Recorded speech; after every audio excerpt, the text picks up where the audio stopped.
आसमान में ठंडा और उमस भरा मौसम छाया हुआ था। दूर किसी वन के बीच एक रहस्यमयी, सुंदर और अद्भुत पक्षी रहती थी।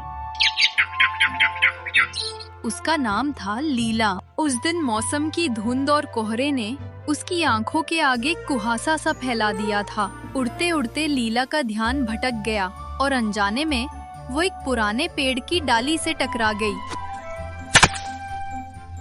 ओए, माँ मर गई। ये धुंध मुझे किसी दिन मार ही डालेगी। अरे बाप रे, मेरा सिर। चोट लगने के कारण वह जमीन पर गिर पड़ी। थोड़ी देर बाद लीला में धीरे धीरे अपने पंख फैलाए और वापस आसमान की ओर उड़ चली।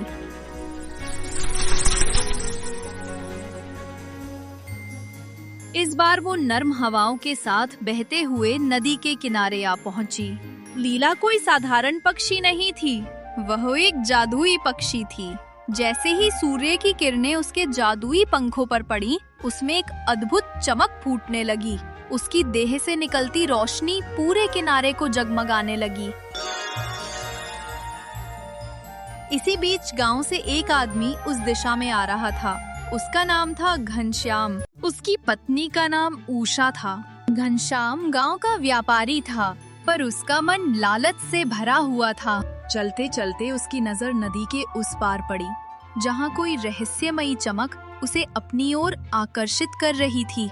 वो चकित रह गया और बिना सोचे समझे नदी पार करने लगा, ताकि वो जान सके ये चमक कहाँ से आ रही है। ये चमक आखिर कहाँ से आ रही है? ये तो मानो कोई खजाना हो। चलो एक बार जाकर देखता हूँ, क्या पता आज मेरे भाग्य में धन राशि का आगमन लिखा हो। हाँ, चलता हूँ, देखता हूँ आखिर ये चमक का राज क्या है। नदी किनारे पहुँचते ही उसने देखा चमक किसी वस्तु से नहीं, बल्कि एक दुर्लभ रहस्यमयी पक्षी से निकल रही थी। घनश्याम ने उसे पकड़ने की कोशिश की, पर लीला फुर्ती से उड़ गई। उड़ते समय लीला का एक सुनहरा पंख टूटकर धीरे से जमीन पर गिर गया।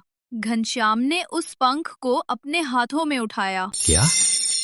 ये तो बस एक पंख है, पर इसकी खूबसूरती देखो, कितनी अद्भुत और मनमोहक है। इसे मैं अपने साथ ले जाता हूँ। घर जाकर इसे सजा कर रखूंगा, क्योंकि इसकी चमक तो मेरे पूरे घर को जगमगा सकती है। घनश्याम जब उस पंख को लेकर अपने घर जा रहा था, तो गांव के लोगों के तो होश ही उड़ गए।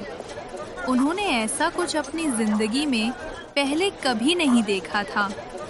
वह पंख किसी अनोखी रोशनी में चमक रहा था। रास्ते में उसे अपने ही गांव का एक दोस्त सोनू मिल गया। सोनू ने हैरानी से पूछा, अरे घनश्याम, ये इतनी चमकती चीज क्या है? कोई नया बल्ब आया है क्या बाजार में? घनश्याम मुस्कुराया और बोला, अरे नहीं सोनू भाई, ये तो पंख है। इसकी खूबसूरती देखकर मैंने सोचा इसे अपने घर सजा के रखूंगा। पर भाई, किसी पंख से रोशनी कैसे निकल सकती है? घनश्याम ने हल्की मुस्कान के साथ कहा, कौन जाने भाई, ऊपर वाले की लीला है। ये तो बहुत अद्भुत है। लगता है जैसे दुनिया का 8वां अजूबा हो। दोनों उस पंख को देखकर बातें करते रहे। आखिर में सोनू बोला, ठीक है भाई, अब मैं चलता हूँ, नहीं तो मेरी बीवी बिना बात के डांट देगी। दोनों हंसते हुए अपने अपने रास्ते चल पड़े। घर पहुंचकर घनश्याम ने आवाज लगाई, अरे सुनती हो, देखो मैं क्या लाया हूँ। पत्नी बाहर आई और बोली, वाह, ये कितनी सुंदर चीज है। तुमने कहाँ से खरीदी? अरे खरीदी नहीं भाग्यवान, मुझे ये नदी के किनारे मिला। नदी के किनारे? कैसे? जब मैं नदी के पास पहुंचा तो वहां एक बहुत सुंदर चिड़िया थी। मैंने उसे पकड़ने की कोशिश की, मगर वो हाथ नहीं आई। हाँ, उसका ये पंख मेरे पास रह गया। पत्नी ने पंख को ध्यान से देखा और बोली, हाँ, ये तो सच में बहुत सुंदर है। अरे ये तो उस चिड़िया की सुंदरता के आगे कुछ भी नहीं। वो तो ऐसी लग रही थी जैसे इंद्रलोक से आई कोई परी हो। काश मैं भी उसे देख पाती। चलो कोई बात नहीं, मैं इसे अच्छे से सजा दूंगी। हाँ हाँ, इसे संभाल कर रखना। आप चिंता मत कीजिए, मैं इसे बहुत अच्छे से रखूंगी। प्यार से मेज पर रख दिया। फिर रसोई में खाना बनाने चली गई। घनश्याम भी अपने काम पर निकल गया, पर उसे क्या पता था कि उस पंख में कोई रहस्य छिपा है। दूसरी ओर लीला को अपनी शक्तियों में कुछ कमी महसूस होने लगी थी। हाय राम, मेरी शक्तियों को क्या हो गया? मैं तो उड़ भी नहीं पा रही। ये क्या हो रहा है मेरे साथ? कहीं किसी ने मुझे नजर तो नहीं लगा दी? दैया रे, मेरा सिर भी चकरा रहा है। वह बेचैन हो गई और अपने गुरु कव्वे के पास जाकर उनके सामने प्रणाम किया। उसने कहा, गुरुदेव, आखिर मेरे साथ क्या हो रहा है? मेरी शक्तियाँ क्यों कम हो रही हैं? गुरुदेव ने गंभीरता से कहा, इसका एक ही कारण है लीला। तुमने अपना जादुई पंख किसी इंसान के पास छोड़ दिया है। इसी वजह से तुम्हारी शक्तियां धीरे धीरे समाप्त हो रही है। अगर तुमने वो पंख जल्द वापस नहीं लिया तो तुम एक सामान्य पक्षी बन जाओगी और तब मेरी भी तुम्हें कोई मदद नहीं मिल सकेगी। लीला घबरा गई। मेरी शक्तियाँ कम हो गई हैं। उड़ना भी मुश्किल हो रहा है। अब मैं अपने पंख को कैसे वापस लाऊंगी? गुरुदेव ने सहानुभूति दिखाते हुए कहा, कोई बात नहीं लीला, मैं हूं ना। ये जादुई पानी पी लो। इसे पीने के बाद तुम्हें कुछ दिनों तक शक्ति मिलेगी और तब तुम आराम से अपना पंख वापस ले सकती हो। बहुत बहुत धन्यवाद गुरुदेव। मैं आपका एहसान कभी नहीं भूल पाऊंगी। इतना कहकर उसने वो जादुई पानी पी लिया और अपने पंख को वापस लाने के लिए निकल पड़ी। रास्ते में जब लीला जंगल पार कर रही थी, तभी दूर से एक बाबा की नजर उस पर पड़ी। वो बाबा वर्षों से एक जादुई पंछी की तलाश में था। जैसे ही उसकी नजर लीला पर पड़ी, उसकी आंखों में लालच की चमक आ गई। वो बोला, आखिरकार मेरी बरसों की मेहनत रंग लाई। जिस जादुई पंछी को पाने के लिए मैंने पूरी जिंदगी लगा दी थी, वो आज खुद मेरे सामने है। वो खुशी से उछल पड़ा और बोला, बाबा ने कुछ मंत्र पढ़े और लीला को अपने वश में कर लिया। आखिरकार तू मेरे पास आ ही गई। कहाँ कहाँ नहीं ढूंढा मैंने तुझे। हर जंगल, हर नदी, हर पर्वत छान मारा था मैं तेरी तलाश में।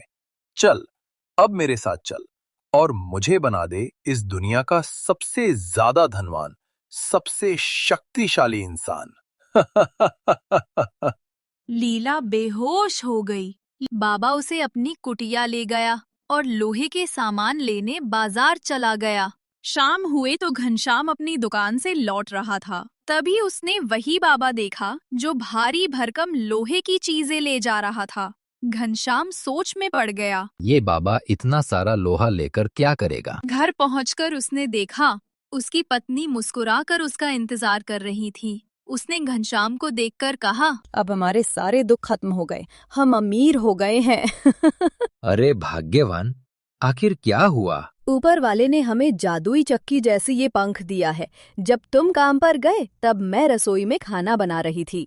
खाना बनाकर जब बाहर आई तो देखा जहाँ ये पंख रखा था सब कुछ सोने में बदल चुका था। घनश्याम ने आश्चर्य से पूछा, वो पंख ऐसा क्या कर गया? जब मैंने उस पंख को अलग अलग चीजों से छुआ तो हर वो चीज जो लोहा थी सोने में बदल गई। तब मुझे समझ आया कि ये पंख सिर्फ लोहे को ही सोना बना सकता है। घनश्याम ने भी एक बार कोशिश की और सच में उसकी कुल्हाड़ी भी सोना में बदल गया। उसकी खुशी का ठिकाना न रहा। वो गाने नाचने लगा। जैसे ही घनश्याम ने उस पंख को अपनी लोहे की कुर्सी पर लगाया, इस बार कोई असर नहीं हुआ। घनश्याम घबरा गया। ये क्या हो गया? नहीं, ऐसा कैसे हो सकता है? अब मैं क्या करूं? हाय राम, अभी तो मैं 1 किलो सोना भी नहीं बना पाया था।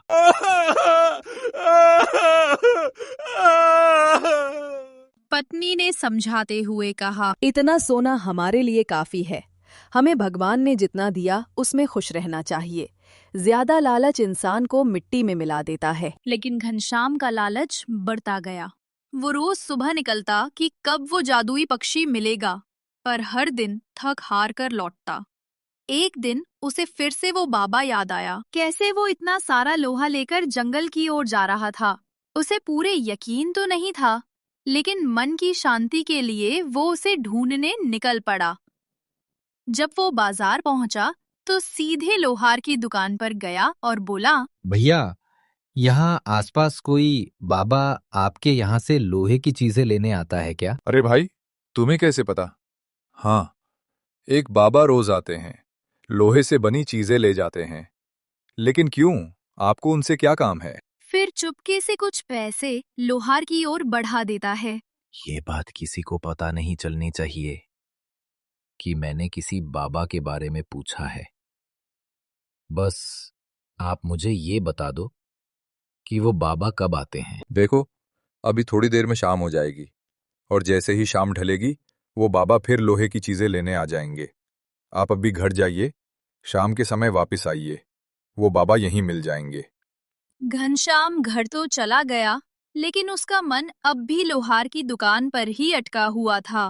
वो बेचैन होकर सोच रहा था, अगर मैं उस बाबा से मिला और उनके पास वो पंख न हुआ तो जो पैसे मैंने लोहार को दिए हैं वो तो पूरी तरह बर्बाद हो जाएंगे।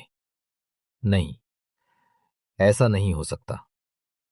मुझे चाहे यकीन हो या न हो, उस बाबा के पास जरूर वो पंख होगा, वरना भला कौन रोज रोज इतनी मात्रा में लोहा और लोहे से बनी नई नई चीजें लेकर जाएगा। समय धीरे धीरे गुजर रहा था और घनश्याम का सब्र अब टूटने लगा था। वो बेचैनी से सोच रहा था कब शाम होगी ताकि वो लोहार की दुकान जाकर बाबा का पीछा कर सके। यही विचार उसके दिमाग में घूम रहे थे। अंततः शाम होने पर घनश्याम बिना देर किए तेजी से लोहार की दुकान की ओर निकल पड़ा। घनश्याम जब आखिरकार लोहार की दुकान पहुंचा तो उसने देखा कि वही बाबा आज फिर से लोहार की दुकान से लोहे की चीजें खरीद रहे थे। थोड़ी देर बाद जब बाबा अपना सामान लेकर जंगल की ओर जाने लगे तो घनश्याम ने उनका पीछा करना शुरू कर दिया। बाबा रास्ते चलते हुए खुद से बोल रहे थे, अब बस कुछ दिन और, फिर मैं खुद की बड़ी सोने की फैक्ट्री खोलूंगा। इन सारे लोहे को सोना बनाकर बेचूंगा और चौगुना पैसा कमाऊंगा। बहुत जल्दी मैं माला माल होने वाला हूँ। घनश्याम पीछे से उनकी बातें सुन रहा था। वह मन ही मन बोला, हाँ, मैं सही था, जादुई पंख वहीं उसके पास है।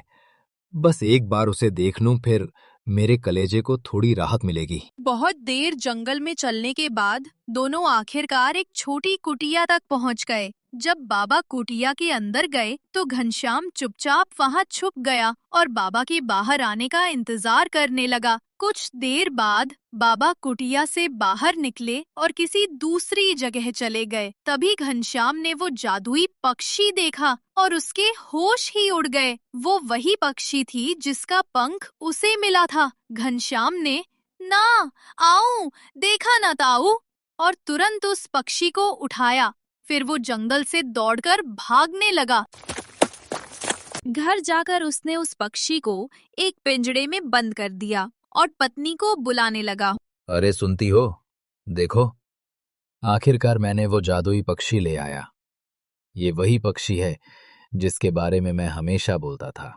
हे मेरे राम, ये कितनी सुंदर पक्षी है। आपने सही कहा था, ये तो स्वर्ग से उतरी कोई अप्सरा लगती है। कितनी प्यारी है, मन करता है इसे जीवन भर अपने पास रखूं। अरे हाँ भाग्यवान, इसे हम जीवन भर अपने पास रखेंगे। वहीं दूसरी ओर हाय राम, मेरी सालों की मेहनत, मेरा जादुई पक्षी कौन ले गया? मेरी सालों की मेहनत कौन चुरा ले गया? ऐसा कहकर वो पक्षी को पागलों की तरह ढूंढने लगता है। उधर घनश्याम उस जादुई पक्षी को बाहर निकालकर अपनी लोहे की कुर्सी पर रख देता है, पर वो कुर्सी सोने में नहीं बदलती। तभी वो जादुई पक्षी अचानक बोल पड़ती है, घनश्याम, मैं लीला हूँ, एक जादुई पक्षी। घनश्याम के तो रोंगटे खड़े हो जाते हैं। वो सोचता है, ये क्या, एक पक्षी कैसे बोल सकती है? कहीं मैं सपना तो नहीं देख रहा? नहीं घनश्याम, ये सपना नहीं, हकीकत है। मैं एक जादुई पक्षी हूँ, तभी तुमसे बात कर पा रही हूँ। तुम्हें बहुत सारा सोना चाहिए ना? मैं तुम्हें सोना दिला सकती हूँ। घनश्याम के मन में तो लड्डू फूटने लगते हैं। तभी लीला फिर कहती है, लेकिन मेरी शक्तियाँ अभी कम हैं, क्योंकि मेरा जादुई पंख तुम्हारे पास है। अगर तुम वो पंख मुझे वापस दे दो तो मैं तुम्हें इस दुनिया का सबसे बड़ा सोने का पहाड़ दे सकती हूँ। घनश्याम बिना कुछ सोचे समझे वो पंख उसे दे देता है। पंख मिलते ही लीला की शक्तियाँ वापस आ जाती हैं। वो मुस्कुराते हुए कहती है, अब बताओ, तुम्हें सोना चाहिए?